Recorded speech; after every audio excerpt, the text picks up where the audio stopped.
Danapi, c'est vous qui m'avez appris que dire la vérité relève de l'éthique, que l'effet de l'indifférence peut bien être pathétique.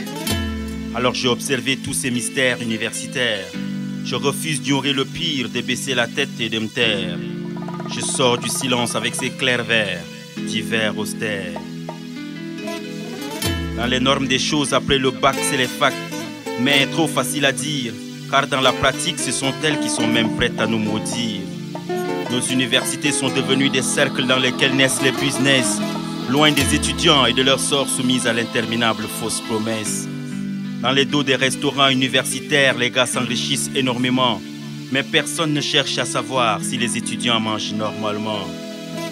On sait que nos universités sont faites pour fabriquer des futurs Senghor, mais attention, elles peuvent aussi fabriquer des futurs assassins que l'on ignore. Alors il est temps que l'on comprenne que nos universités deviennent brutales, que les ténèbres s'y installent. Le pire est qu'on ne voit aucune lueur d'espoir à l'horizon. Là je trouve normal que nos pessimismes réclament et défendent leurs raisons.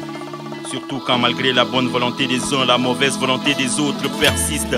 Le système universitaire devient de plus en plus complexe, il perd sa piste. Souvent blessés, les étudiants pleurent et laissent leur père triste.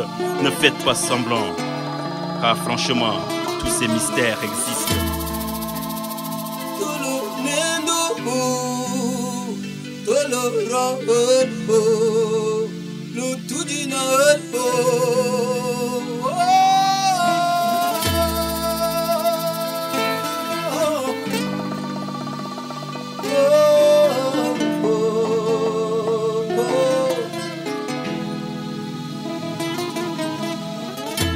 L'étudiant se réveille à 4 h du matin, ses exos et ses cours en main, poussé par cet esprit qui lui dit « C'est d'abord toi l'espoir de ton lendemain ».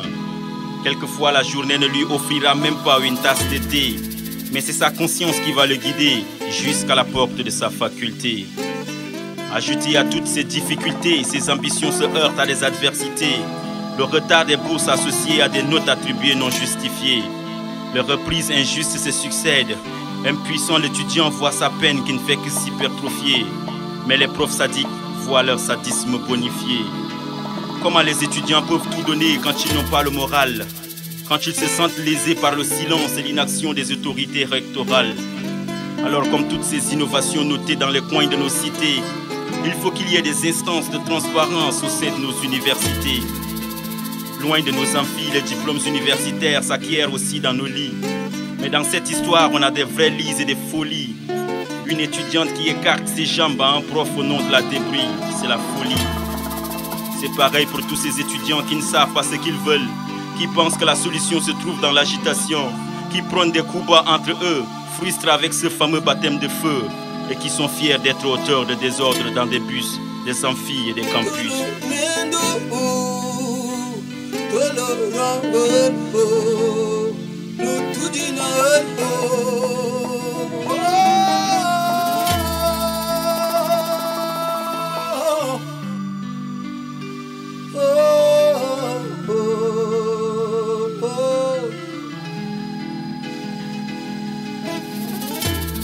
Je n'oublie pas une dédicace de quelques vers à tous les imposteurs, comme tous ces doctorants qui se prennent faussement pour docteurs.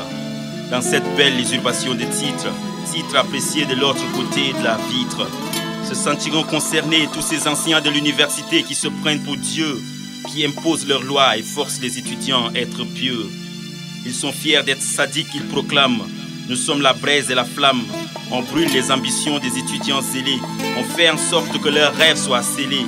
Bien sûr ceux qu'on apprécie guère, qu'on veut à tout prix faire taire, voire bannir du système universitaire. Ils sont fiers d'être sadiques et proclament « Nous sommes le début et la fin. Quel que soit ton échappatoire, tu nous trouveras sur ton chemin. D'ailleurs, c'est dans nos mains que se joue le jeu de ton destin. Alors même si on n'a pas le pouvoir de le changer, on peut le retarder. C'est juste quelques ruses pour que tes modules ne soient sûrement pas validés. Quelquefois, les notes sont octroyées par favoritisme ethnique. Les étudiants qui ne sont pas dans le système prennent des coups et souvent paniquent. Vive la perversité pour que le mal règne mieux. Dans cet attrayant milieu, hier temple du savoir, aujourd'hui marché du soir, une véritable foire à tout voir, viens voir. Il y a des manipulateurs, des corrupteurs, des corrompus, des proxénètes et des prostituées. Je crains même que tous ces mots puissent se doter d'une force de tuer.